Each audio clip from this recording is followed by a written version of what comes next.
네, 현장 뛰는 곡 소장입니다.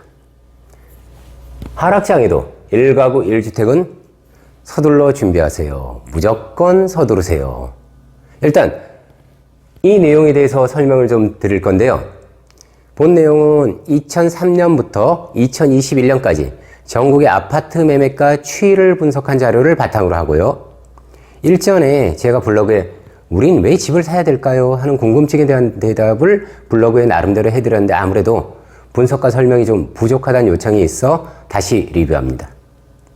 1주택 소유는 매우 중요한 문제이므로 본 내용을 잘 들어보시고 각자가 판단하시기 바랍니다. 어디까지나 제 개인적인 생각과 판단을 기준으로 하였으니 생각이 다르신 분들은 그냥 참고만 해주세요. 하지만 어떤 이유에서건 반드시 내 집을 사야겠다고 마음먹은 분이라면 이번 내용을 눈여겨봐 주시기 바랍니다. 이번 내용의 자료 출처는 한국감정원, 통계청 통계정책과 그리고 한국은행 기준금리를 가지고 말씀을 드립니다. 먼저 스스로에게 물어봅니다. 1가구 1주택이지만 하락장이 예상된다는데 서둘러 매입해야 될 필요가 있을까요? 그건 바보짓 아닐까요? 맞습니다. 일반적인 계산으론 당연히 사면 안 되는 것이죠. 그러면 도대체 언제부터 부동산이 떨어지기 시작하고 언제쯤엔 다시 오를까요? 근본적인 문제는 바로 이걸 모른다는 겁니다. 이 내용을 모른다는 거예요. 언제 떨어질지, 언제 올라갈지 모르는 겁니다. 주식 시세, 원자재 시세, 비트코인, 부동산 시세까지. 저는 현 시대에 살고 있지만 이게 언제 떨어질지, 언제 올라갈지 모르겠습니다. 심지어 제가 살고 있는 집의 시세도 언제 올라갈지, 언제 떨어질지 나름대로 예상은 하지만 결과를 보면 항상 맞지는 않았습니다. 알았으면 벌써 예전에 애플이나 테슬라의 최대 주주가 되었을 겁니다. 아니면 비트코인을 사다가 땅에 묻어놨던가요. 부동산 시세에 큰 영향을 주었던 근래 사항들만 저희가 한번 살펴보면 과거 1997년도에 IMF, 2008년 리먼 브라더스 사태, 서프라임 모기지 부실과 파생상품 손실로 세계적인 큰 은행도 망할 수 있다는 사실을 일깨워준 사건이죠. 그리고 코로나 이후에 경제 회복을 위한 저금리 정책, 집값 급등에 따른 정책의 변화, 전 세계 기축통화인 달러에 대한 미국 연준의 지속적인 금리 상승 예고, 또 러시아의 전쟁, 이런 게 길어지면서 발생하는 원자재, 반도체, 식료품 등의 급격한 물가 상승 모두가 부동산에 엄청난 파급 효과를 주는 것들입니다. 그런데 이 많은 내용들 중에 제가 예상할 수 있는 것은 미국 연준이 금리 상승을 계획했던 것과 비슷하게 갈 것 같다라는 것밖에는 없습니다. 물론 예상되는 정부 정책의 변화도 있긴 하지만 워낙 자주 심하게 바뀌면서 부동산 시세 판도를 흔드는 터라 쉽사리 단언하기는 어려울 것 같습니다. 저희 주위에 실력 있고 노하우 많다는 증권 전문가도 10년, 20년 이후까지 성공한 사람이 주위에 많지 않은 현실을 보면 미래를 예측한다는 것이 얼마나 어려운 일인지 감이 잡히실 겁니다. 그래서 저 같은 사람은 보통 일상생활에서 예측할 수 없는 일에 대해 보험에 가입합니다. 바로 자동차 보험에 가입한 것처럼 말이죠. 제 자동차 가격이 얼마이건 기본적으로 보험 가입에 해놔야 운전할 때 마음이 놓이는 것은 당연합니다. 자동차 보험은 운전하기 전에 자동차를 사면 바로 들어야 안심이 되죠. 저는 그 보험이 바로 1가구 1주택이라고 생각합니다. 1주택을 소유하게 되면 언제 변할지 모르는 현물 자산에 대한 시세 걱정을 좀 줄일 수 있고 내가 거주하는 공간에 대한 안정감을 가질 수 있어 삶의 질이 높아지고 필요할 때 주택을 담보로 대출을 받을 수도 있으니까 일석이조 이상이죠. 그런데 왜 1주택일까요? 왜 하필이면 1주택일까요? 바로 정부 정책에 1가구 1주택에 대한 일정 조건이 만족되면 비과세가 적용되기 때문입니다. 1가구 1주택 비과세는 12를 외우면, 이건 살짝 샜는데 1가구 1주택 비과세 어떤 경우냐? 12를 기억하십시오. 1과 2. 1가구 1주택을 2년 보유하고 12억 이하면 비과세 혜택을 받을 수 있습니다. 그래서 자산을 불리고 싶으면서도 부동산에 관심이 많이 있으신 분들은 1가구는 무조건 빨리 매입하셔서 자산의 안정화 및 금고화, 움직이지 않는 돈이라는 거죠. 몇 년간 쌓아둬도 되는 돈. 두 번째 가구부터는 두 번째 가구 이상은 고객님 성향대로 원하는 대로 투자를 하라고 컨설팅 해드립니다. 그러면 1주택이라지만 왜 하락장이 예상되는데도 빨리 집을 사야 될까요? 아까 말씀드린 대로 언제 떨어질지 모르기 때문이고 바로 부동산의 하방 경직성 때문입니다. 부동산이 떨어지면 언제서부터 떨어져서 언제부터 오를지, 그리고 떨어져도 부동산은 하락해도 하락폭이 작고 상승폭이 큽니다.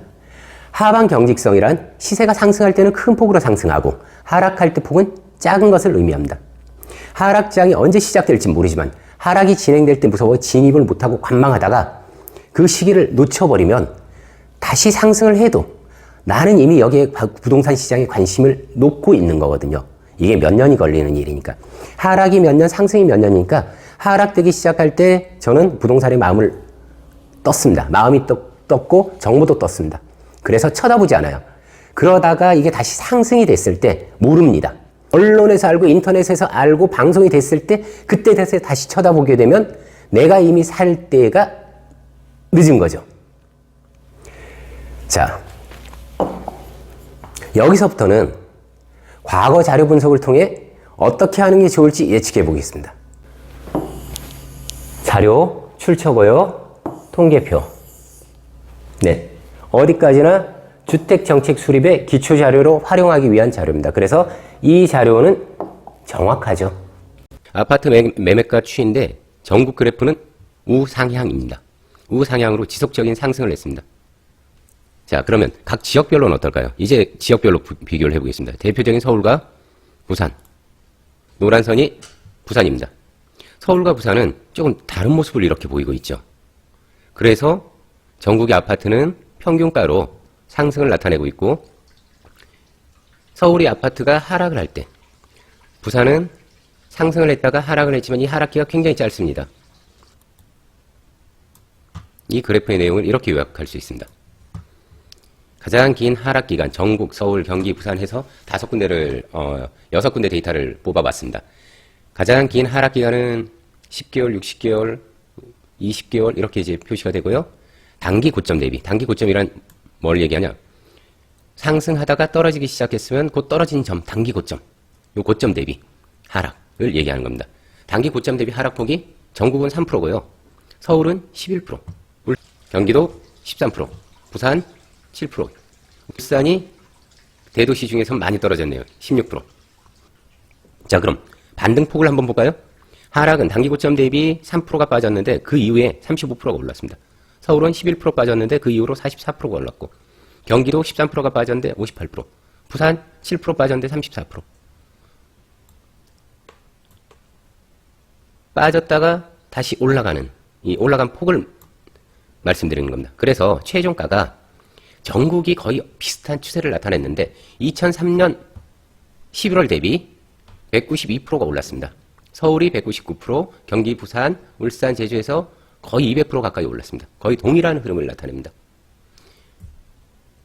이 내용을 보시면 어느 정도 기간이 지나면 전국의 부동산은 우상향하는 모양새를 갖출 수밖에 없다.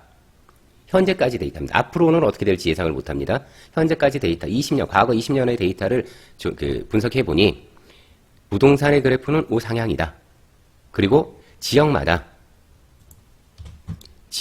그 당시의 부동산의 등락은 달리 나타날 수 있다. 그러면 여기서 이 부동산의 등락하고 금리하고 어떤 상관이 있는지 한번 살펴보고 싶지 않으세요? 자, 이게 기준금리입니다. 한국은행 기준금리입니다. 이 기준금리의 그래프를 제가 이 그래프만 그대로 옮겨보겠습니다. 자, 금리가 3.25에서 5.25로 급격히 오를 때 아파트는 계속해서 상승을 했습니다. 그리고 금리가 떨어집니다. 5.25에서 2로 급격히 떨어지죠. 아파트 가격 상승세가 이전과 조금 둔화된 느낌이죠. 이전의 가파른 곡선에 비해 조금 더 완만해졌다고 해야 되겠죠. 그리고 금리가 다시 올랐을 때, 금리가 올랐을 때 아파트 가격은 횡보하기 시작하고요. 그리고 금리가 떨어지니 다시 아파트 가격은 오릅니다. 그러나 이 시기와 이 시기를 비교해 보시면 아파트 가격이 오르는 폭이, 아파트 매매가 변화 폭이 훨씬 더 작다는 걸 알 수 있습니다. 금리가 떨어지는데도 불구하고 여긴 금리가 올라갈 때 상승폭이 금리가 떨어질 때 상승폭보다 높은 거예요. 그리고 지속적으로 금리가 떨어집니다. 아파트 가격 계속해서 약 상승하다가 2020년을 기점으로 2019년, 20년을 기점으로 급격히 상승하기 시작합니다. 이 그래프가 금리와 아파트가 무관하다. 금리는 아파트에 영향을 주지 않는다를 말씀드리려고 하는 것이 아니고 금리의 영향이 의외로 작더라. 그리고 반드시 금리가 인상되면 반드시 부동산이 떨어지고 금리가 하락하면 반드시 부동산이 오른다. 이거는 아닌 것 같다.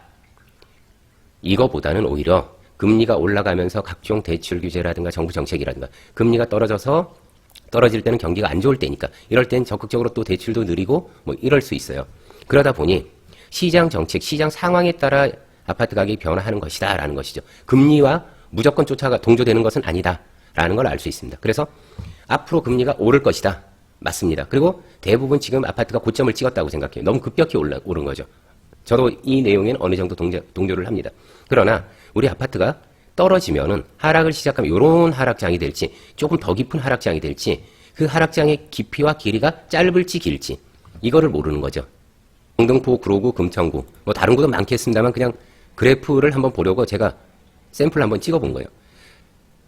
서울의 아파트 가격 그래프, 아파트 매매가 추이. 그럼 서울로 한번 들어가 볼까요? 서울로 들어가니까 아파트의 어떤 그래프가 모양이 비슷하죠.